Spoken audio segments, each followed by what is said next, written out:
Bishop, welcome to the Caribbean. Yeah, I have been here for the past 6 months. I booked. I said I'm coming, and I'm glad you waited.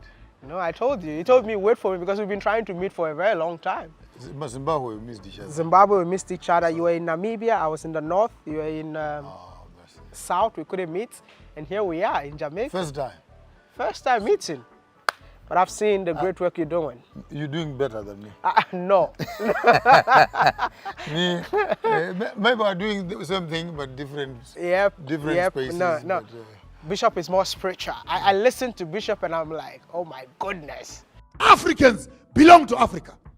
I lived in Europe for some years. I never became a European. How does a European come to Africa and become an African? Put it on record. You can spend 20, 30 years in Europe. You will never be a European young lady. You remain an African. Few burros will walk out. Few people from Netherlands would come to Africa and then say, we are Africans. Wow. And Africans being religious, we easily forgive and accept them as ours. May God bless you. And then others will say, Maponga G, he's speaking so much anger about money. So you want lots of money, huh? You're preaching the prosperity gospel. Hey, I don't have a problem. Me, I want money and lots of it. If you don't like it, may the Lord grant you also the desires of your heart. And if poverty is your portion, please may you have it in double portion.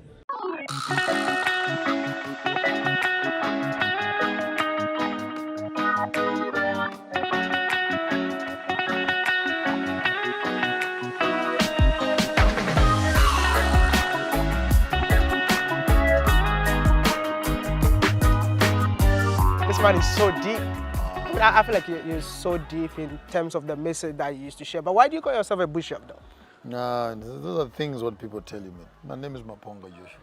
These titles are what people call you. And sometimes you outgrow being a prefect in creche. And then you become a head boy in high school. Then you outgrow that and you become a captain in college. And for people to keep on reminding you that, no, you must be the head boy. You must be the class prefect. Yep. Yeah, and I felt maybe as I was growing up, particularly in my spiritual inquiries, that maybe I was bringing the whole title into a disrepute. Yep. Bishops have a certain way of doing things, speaking, dressing, and socializing. So when I started getting into the cultural space, I felt maybe some of the pastors in particular and some of the members were becoming uncomfortable. So I decided to drop that title for the sake of sanity. Their sanity, not mine. But I trained for theology for the best part of my life. Wow. It's not like I just woke up in the morning and I said I'm a bishop, and I did about 33 years plus on the church space. So yeah. I mean, we are in the Caribbean, so let's talk about the Caribbean. You're supposed to be out of Jamaica by now. But you're back. How did you get back here? Oh, it's a nightmare. It's a nightmare. And I think when we look at Africa and its challenges, it's one thing. But when you look at the Caribbean and its subtle, semi-civilized first world mindset. I mean, when you're coming here, you think you're going to be meeting progressive people who... Gavi is coming from here. Mali is coming from here, from this region. So you'd expect some certain amount of sensitivity to geopolitical, historical disadvantaging.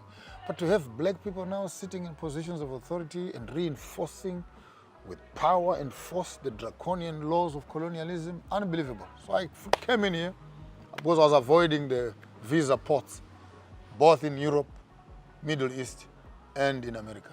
I said I would get to Jamaica and use a non-visa route. And the non-visa route for me was either Johannesburg, Paris, as long as I was going to be remaining in the airport for about 6 hours, then connect Paris, Cuba, Kingston. Or I would have gone through, London, non-starter. Miami, non-starter. New York, non-starter, so I opted for Sao Paulo, Panama, into here. Okay. After getting here, the conference finished on Friday. So Saturday there was no flight out. So I opted, let me get a flight into Dominican Republic, because then I could connect quickly into Guarulhos, and from Guarulhos straight into Sao Paulo, and I'm out of here. And to my shock and dismay, I was detained in Dominican Republic for 4 days. 4 days? Denied food, water to bath and to drink. I was denied a bed to sleep.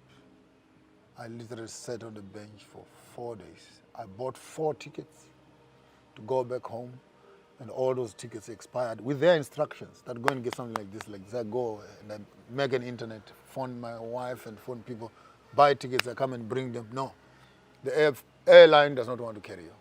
Next story, Panama wants a visa, you are supposed to go there. But I don't need a visa according to the documentation. Brazil needs a visa. Ultimately, no, it's our law that we must take you back to the country where you came from. Then you can restart your trip from there, because you're using 2 different flights. So you can, some stupid little story that is unheard of. And only to come back into Jamaica and be locked in for another 2 hours plus $400 to buy a new visa to come back into the country. So as of today, I've had to apply for a visa altogether into Brazil, though on paper it's not required, but the airlines want it, so we must apply for it. Went to Panama to get a documentation from the embassy, though we don't need it, but the airlines want it.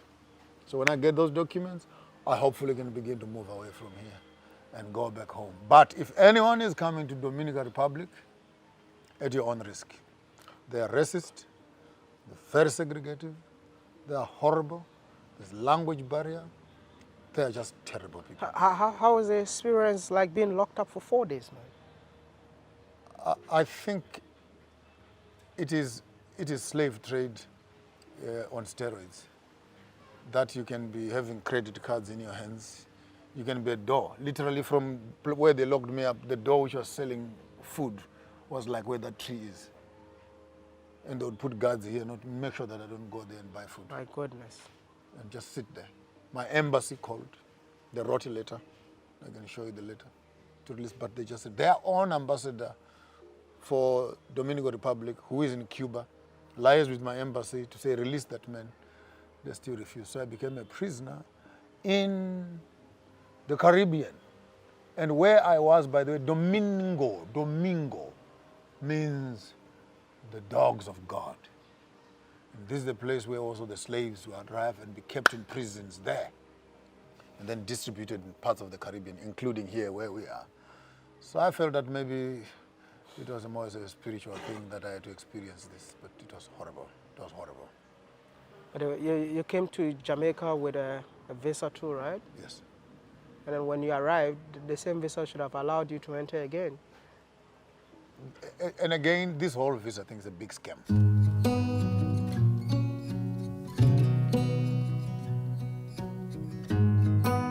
It's just a polite way of managing, sanctioning people, restricting movement of people, prioritizing your own national interest above everyone else's interests, and making sure that Africans don't speak to each other. Because if you notice the countries that have most of the visa restrictions, like when I was there, do you have an American, because they said, do you have an ID? And guess me, being me, I produced my South African ID. No, do you have another ID? Then I produced my Zimbabwean ID. No, these are not IDs. On my face. So what is an ID?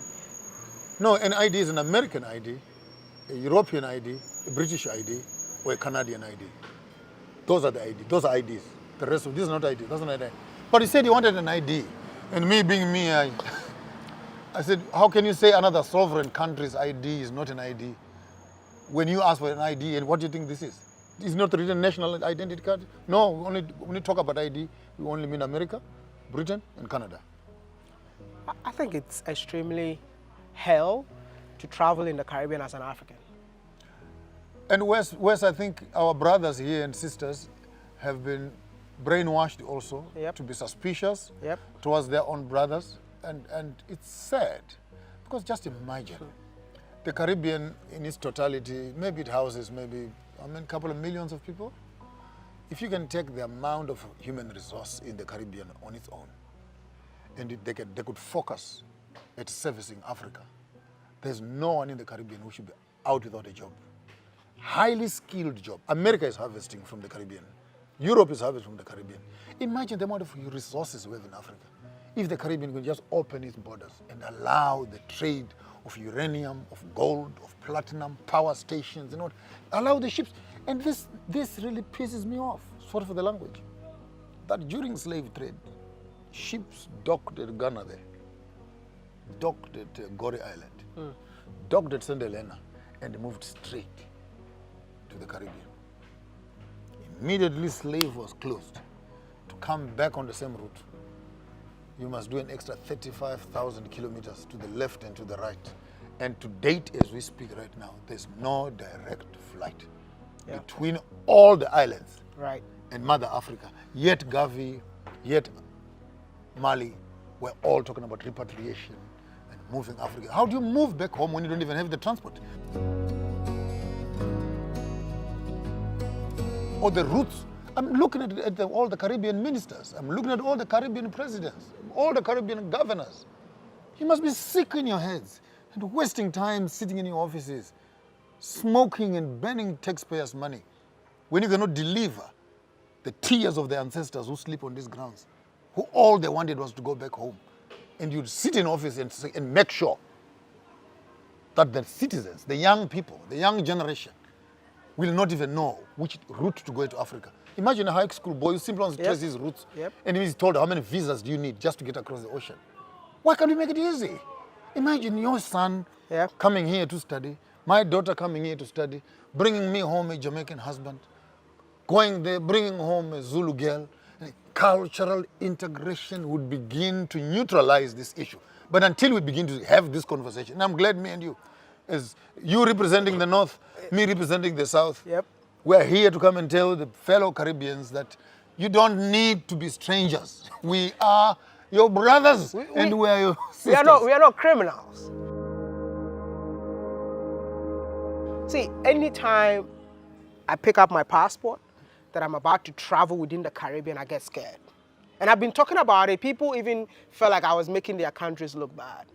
But I'm so glad that you also experienced I'm not making their country look bad. I'm just relating what happened. And the beautiful part is that when you travel and you don't have a big poster on your forehead that says Bishop Maponga J, and with a CV of what he has done, what he's doing, the media and movies and the amount of influence that he has, then all of a sudden people must now treat you nicely because you are carrying the credentials. Exactly. Okay, so what happens to the common person? Exactly. This is what I've been preaching. That I know all the people that will make my travel easy for me, but I'm not interested. Recently something happened to me. I was going to Antigua and Bermuda, and then I applied for a visa. They didn't even check. All they saw was an African. This is 2 days ago. This is 2 days ago. All they saw was an African applying for a visa, and they denied me. Like, my $150 was just gone. And funny enough, I posted it, and the Prime Minister himself came to respond that you got this reaction because recently I think over 100 Africans came into our shores and they were illegal. And because of that, any African that applies for a visa, we deny. I'm like, you deny without even checking. It's stereotyping. Stereotyping, and they're already wired like that. They already with these. You see, when I lambast my African political leaders, that you are Uncle Toms, you are stooges who are managing the colonial system to benefit to you, to the sacrificing of the community that is under you. Because under common normal circumstances, it does not make sense that an all-black government, all black, could sit around and manage the same colonial rules that oppressed them. Now they are responsible for managing the same rules. How can you expect the laws that oppressed you to liberate you? How does it happen? The man that raped you and abused you, he comes around and says, now I'll help you to heal. I'll help you to heal. Don't worry, I'll clean you up. I'll get a doctor for you. That's sadistic of the highest order. If you have done what you have done, just step away. Let me hang around my own relatives and fix this mess. But for us to think that the Western world and the Northern world will have solutions for the Caribbean, will have solutions for Africa, we must be smoking. And I'm glad we're in Jamaica. We must be smoking something very strong.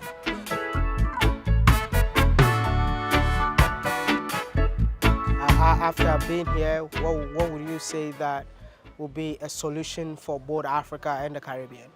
The first idea that I was talking to Brother Clinton here, my beautiful friend that I've found here for the past few days, is to start organizing African games between the Caribbean and Africa, business symposiums, young entrepreneurs who can begin to come across the ocean, transport transactions, commodity movement.